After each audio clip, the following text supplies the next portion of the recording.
Hey there, Energy Campers. I've got one of my favorite activities for you today where we're going to make a balloon-powered car.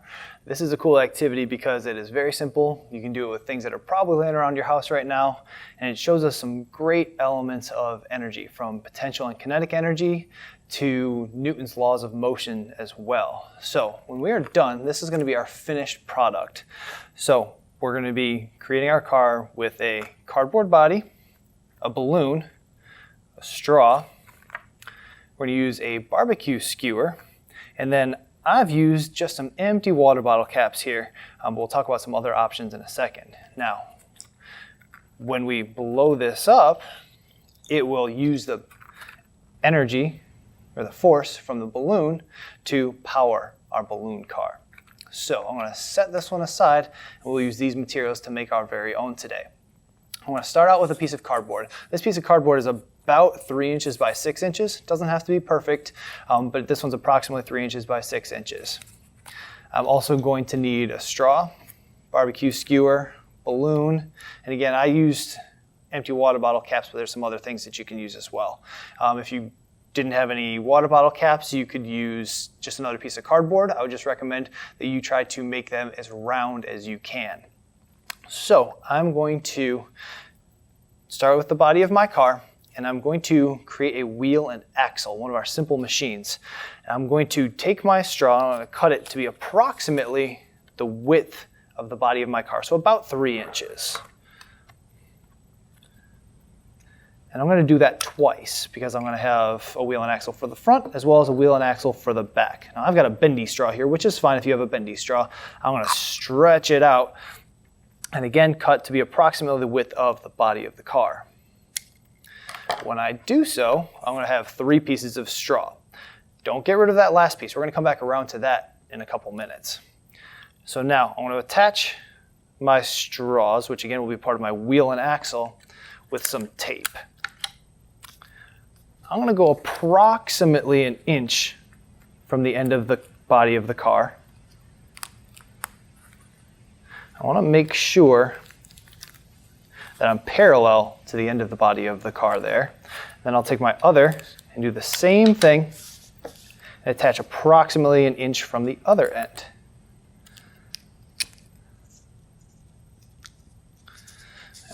So on the bottom of the body of my car, I've got my 2 pieces of straw about the width of the body of the car. I've taped them on. They're both about 1 inch from either end. Now I'm going to get my barbecue skewer. Now this, you want a little bit of help from mom and dad on this one because these can be kind of tricky to cut. So please be very careful with this one. Again, I'd recommend possibly asking mom and dad to help out with this part.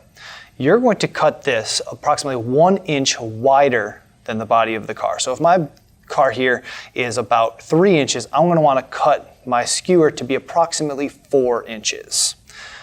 Okay. Sometimes when this cuts, it does fly a little bit, so I'm going to cut this as gently as I can. I keep my fingers away from the scissors here, but again, might want to ask mom and dad for some help on this one. So there's my first one, again, approximately 1 inch wider than the body of the car.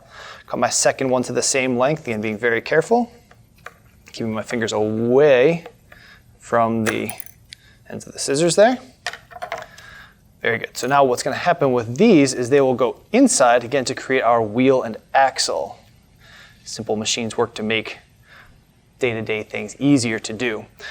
Now, as far as my wheels go, I'm going to take these plastic bottle caps and I'm going to gently poke a hole right in the center of that. And for this to work really well, you want to go right in the center. Again, might be a good time to ask mom and dad for a little bit of help on this one so that you can gently poke that in carefully without poking yourself. I mentioned earlier that you don't have to use bottle caps. Anything round will work for this, especially something round that you can easily put a small hole into the center. I have done cardboard before where I just cut a round circle and then put a hole in the center. And if you do that, you can make the wheels all different sizes. You can try some big ones, you can try some small ones, maybe some big ones in the back and some small ones in the front. Just if you do cardboard, try to make it as perfectly round as you can. Otherwise, you're going to have some issues with resistance slowing down your car, possibly even friction. So try to make them as round as possible so that you're not creating any resistance to slow your car down. So I've got my 4 wheels, and I'm going to simply slide onto the end of my barbecue skewers. a little bit snug, and that's okay.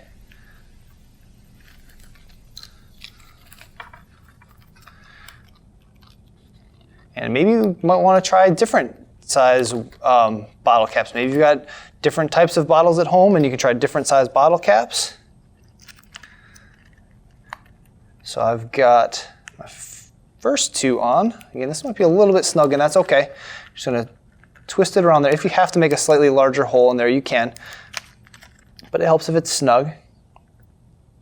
That one's not really wanting to go, so I'm gonna make my hole just a hair bigger. Again, good time to ask mom and dad for help on that one.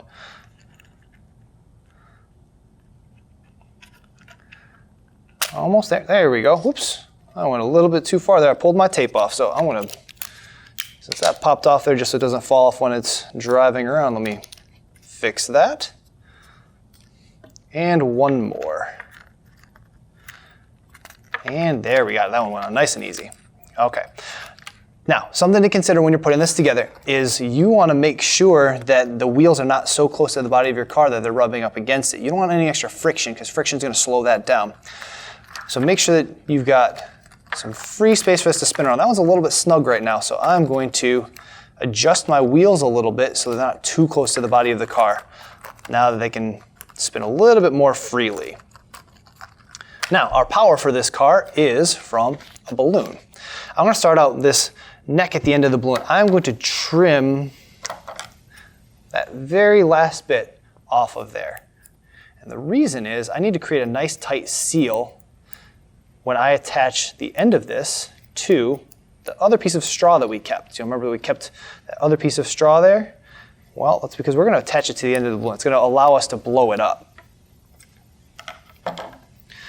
Now, when you're doing this part, it's very important that we create a tight seal on there. So I'm going to take my straw and I'm going to stick it in about ½ an inch, maybe 1 inch. Enough to leave some of the straw exposed. That's where I'm going to blow it up. Once I get it in there, I'm going to push that straw all the way to the edge of the balloon and I'm going to pinch the loose part of the balloon. When I do that, I'm going to slowly twist. Oops, there we go. I'm going to slowly twist this around. And if you got to reset and do it another time, that's okay. Because I want to make sure that it's nice and tight around here. Because I'm going to take a piece of tape here in a moment. And I'm going to seal that off. And for this to work really effectively, I don't want any air to escape where I'm about to tape this closed. So I set my piece of tape on there. And very snugly wrap around that so that no air is going to be able to escape from the end of my balloon. Once I've got that in place, I'm going to rest this on top of my balloon car.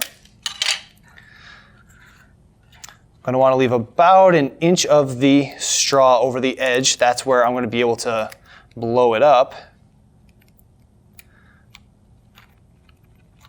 I also want to make sure that the balloon is resting in the center of the body of the car, because if it gets too close to any of the wheels, again, we might create some resistance and some friction on there.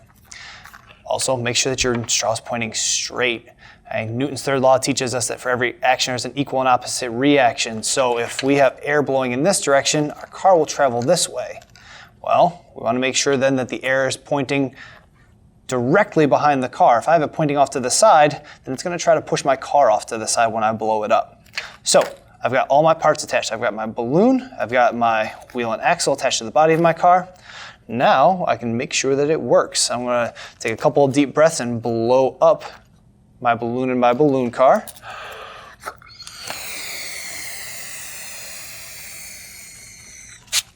Put my finger over the end and then watch my balloon power my car.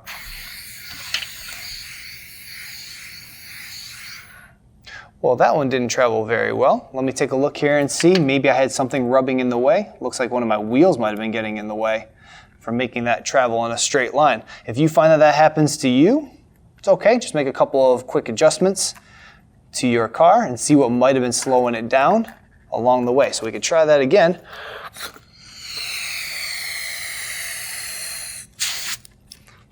See if I made my appropriate adjustments there. There it goes. So there you have a simple balloon car that you can make from home.